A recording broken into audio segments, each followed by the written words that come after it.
Okay, so what we're doing today, I'm doing a couple things here. We are changing the rears on this 84, 85, 1008 cucv Army truck project that we're doing. We bought this as a roller, had the wrong rears under it. We're not putting the military rears back under because the gearing is just too steep. It's easier for me to put 3/4 ton rears under it. That way there's still 8 lug, and you know, it'll do what I need. It'll be more drivable because these are like 346 gear ratio rears we're putting in. So somebody had already pulled the military rears anyway. They'd put these 6 lug rears in it, and they had chopped off the spring perches, because you have to move the spring perches in order to make, this is probably a Blazer rear, K5 Blazer rear, to put that in the truck. Because on the Blazers and Suburbans, the spring perches are center to center on the hole for the pin that's in the middle of the perch. They are 42.5 inches center to center across the rear. So I went and grabbed a pair of 8 lug rears. These are also out of like a 84 or 85 3/4 ton pickup, but they should have been direct bolt in from what I've read on a couple sites. Problem is the information is just all over the place. So this likely is actually a Suburban back rear, because it again had 42.5 inches pin to pin, center to center on these pinholes across the rear.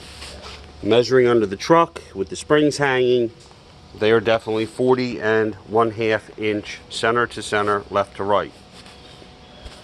So what that means is you got to burn off or cut off the spring perches, and then you need to weld them back on 1 inch in from where they were. 1 inch in from where they were on each side. If you measure from the flange, make sure you're not on that weld. Make sure you're on the actual steel flange plate. You're approximately 6¼ inches to the center of that hole. So what you need to do is you need to get this to where it's approximately 7¼ inches to the center of that hole. You are moving it 1 inch towards the center on each side. The other thing you have to do is you got to burn these off, cut them off, whatever. These shock mounts, they also need to be flipped, because on whatever vehicle this came off of, driver's side the shock was on the back, passenger side the shock was on the front. On the military pickup truck, passenger side the shock is on the back, driver's side the shock is on the front. They also have to be spaced in farther than what they were. You see how close this is right here? It's because this vehicle likely had U-bolts that came up from the bottom, and the excess thread was on top of the springs. The military truck, being 1 ton plus setup, it uses square U-bolts that go over the top of the spring, past all this, and then you've got this plate, this adapter plate goes on the bottom, and the bolts go through there, and the threads are sticking out the bottom. Well, as you can see, I don't know if you can see, there's not enough room, because the shock mount and this plate are trying to take up the same real estate. So you have to put a larger space in between there. Now, under the truck, I took the shock and moved it to where it should be, and then I measured from the center of this to the center of the shock. That was, I believe, around 5 inches. And this is only tacked on here because what we're going to do is, once we get the other one burned on and moved, I'll tack that shock mount on the front where I think it should be.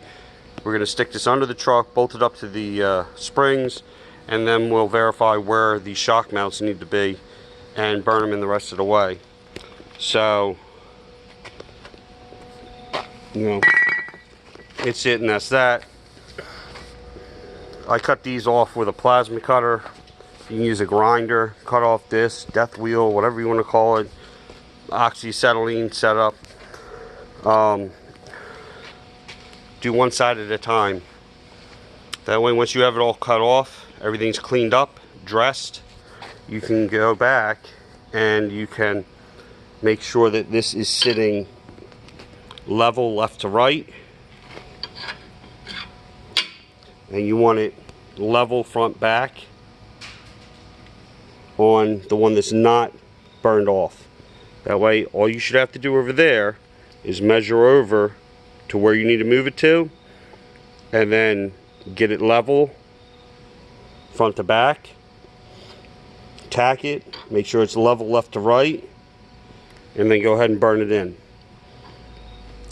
And now, even if I cut this one off and I knock this and it gets out of level one direction or the other, doesn't matter, because I just got to measure off of that one to get it all back level again before I burn this one into where I'm moving it to.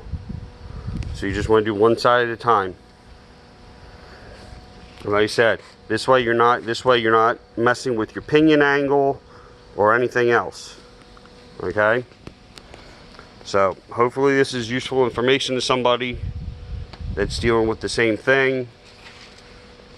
Yeah, I could have gone and found 1-ton rears and put back in it. Yes, I could have changed the gears in the 1-ton rears and put an overdrive transmission in and all that stuff. This is a $200 solution. I paid $200 for a pair of rears out of a 3/4 ton. Came with rims. It came with tires that hold air. So, you know, to try and keep the budget down on doing it, this is the way that we chose to go. Alright, so like and subscribe.